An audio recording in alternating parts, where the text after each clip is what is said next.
Cast. Saúde, medicina e informação.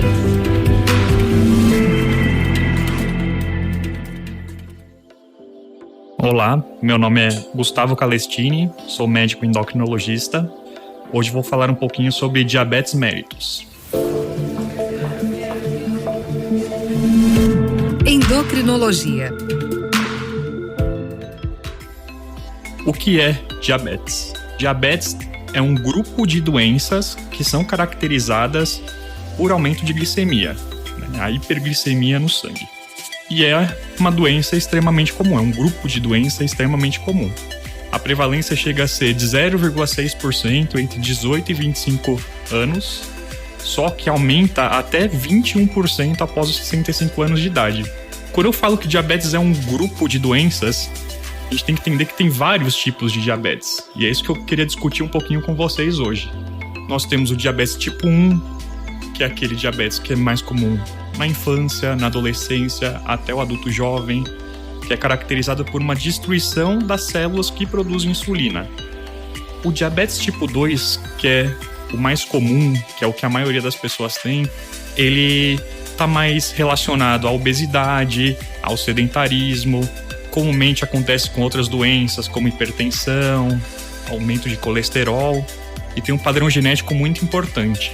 Então, geralmente, quando tem um parente de primeiro grau que tem diabetes tipo 2, como pai, mãe, irmãos, a chance da pessoa ter é muito maior. E alguns outros tipos mais específicos de diabetes, como, por exemplo, diabetes gestacional, que é aquele que o diagnóstico se dá durante a gestação, principalmente no segundo trimestre, após as 20 semanas, principalmente. Está associado mais à placenta e aos hormônios que a placenta fabrica. E os diabetes um pouco mais incomuns, que são aqueles ocasionados por algumas medicações, como corticoides, alguns antipsicóticos que a psiquiatria às vezes costuma usar, e também tem alguns defeitos genéticos que causam diabetes, por não conseguir fabricar direito a insulina, ou essa insulina que é fabricada não consegue agir. E por que a gente tem que falar sobre o diabetes? Qual que é a importância disso? Como eu já citei, a prevalência dele ao longo da idade aumenta bastante. É uma doença que ainda é subdiagnosticada, porque nem sempre causa sintomas, e as complicações dela são muito severas. Então, o diabetes é responsável pela maior causa de cegueira adquirida, é a maior causa mundial de doença renal crônica, e é a principal causa de amputação não traumática, que são aquelas amputações que não acontecem por um acidente de trânsito, um acidente de trabalho.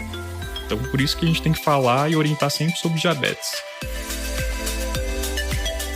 Os sintomas do diabetes são aumento da sede, aumento da fome, diminuição de peso e aumento de vezes que vai ao banheiro urinar. Nem sempre os pacientes são sintomáticos, principalmente esses pacientes com diabetes tipo 2, eles podem permanecer assintomáticos por longos períodos de tempo.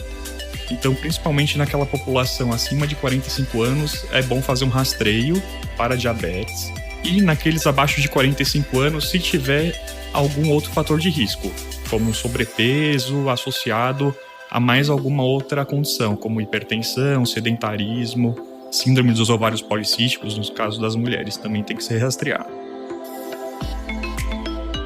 O tratamento vai depender um pouco em relação ao tipo de diabetes. O diabetes tipo 1, como é por destruição da célula que fabrica a insulina, o tratamento tem que ser feito com insulina. Hoje em dia dispõe de vários tipos de insulina, de insulinas humanas e insulinas análogas, de curta e de longa duração. No geral, no tratamento do diabetes tipo 1, faço uma associação de uma insulina de longa duração com uma insulina de curta duração. A de curta duração para cobrir os períodos pós-refeição e a de longa duração para manter a glicemia boa em jejum e períodos antes das refeições. Uma novidade que tem se destacado bastante, mesmo nas redes sociais, em trabalhos, é a utilização de insulina inalatória. É uma coisa um pouco recente, ainda com algumas limitações. Uma delas é a necessidade de fazer uma prova de função pulmonar antes de usar, e no acompanhamento da utilização também e o fato de você não conseguir dar doses que você consegue modificar em relação às unidades. São unidades pré-definidas que você não consegue modificar muito bem. Então eu não consigo dar, por exemplo, de 1 em 1 unidade, ela já vem em 4 unidades. Então isso limita um pouco a utilização em relação à dose que você vai utilizar no paciente. Em relação ao diabetes tipo 2, que está mais associado a sobrepeso, obesidade, a base do tratamento no geral se dá com medicações que podem ser tanto de uso oral quanto de uso injetável.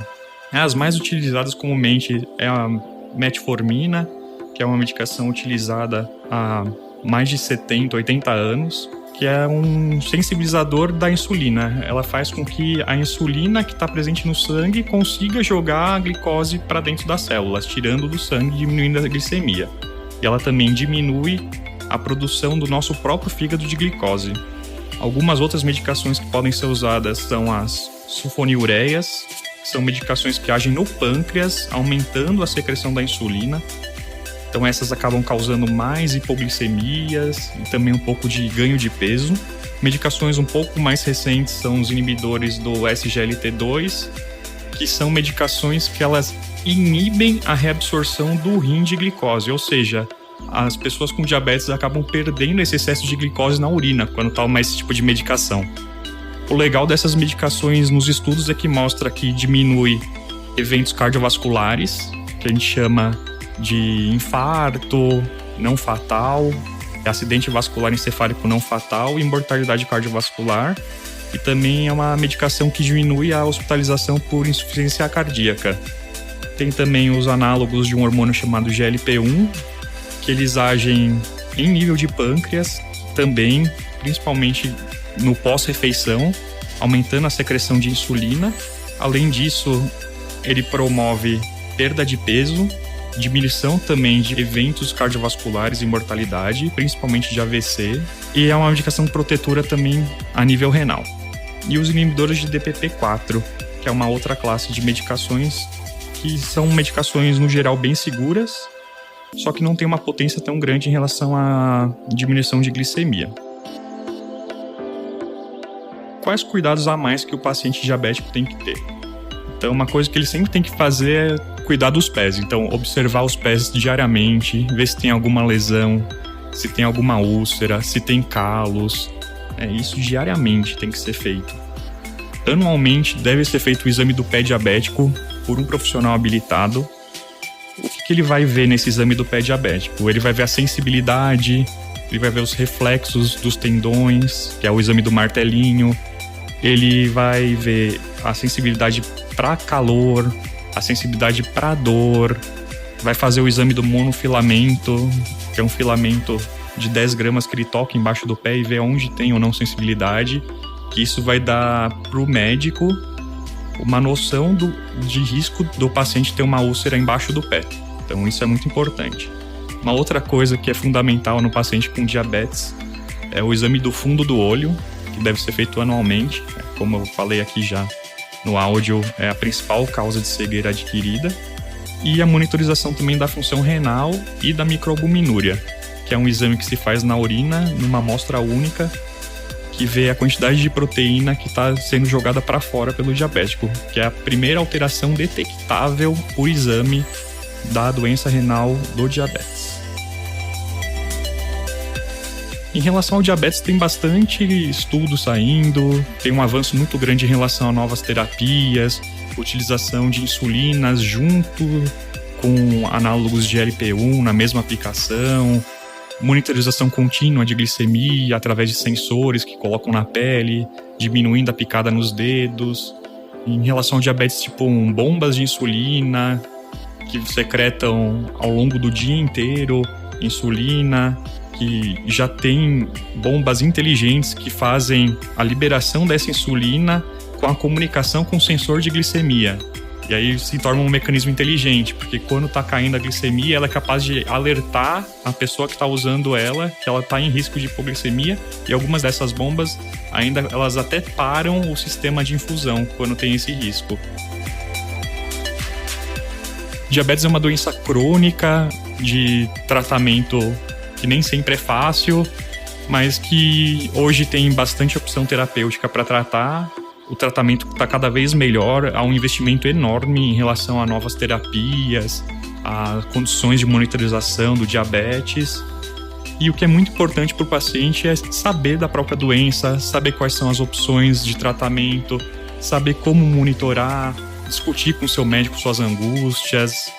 A educação em diabetes é o que faz ter um excelente controle glicêmico e diminuição de eventos associados à doença.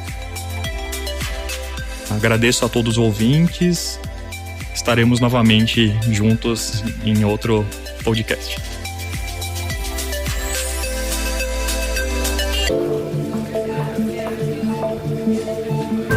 Você ouviu Doctors Cast, o primeiro portal de saúde e medicina em podcast.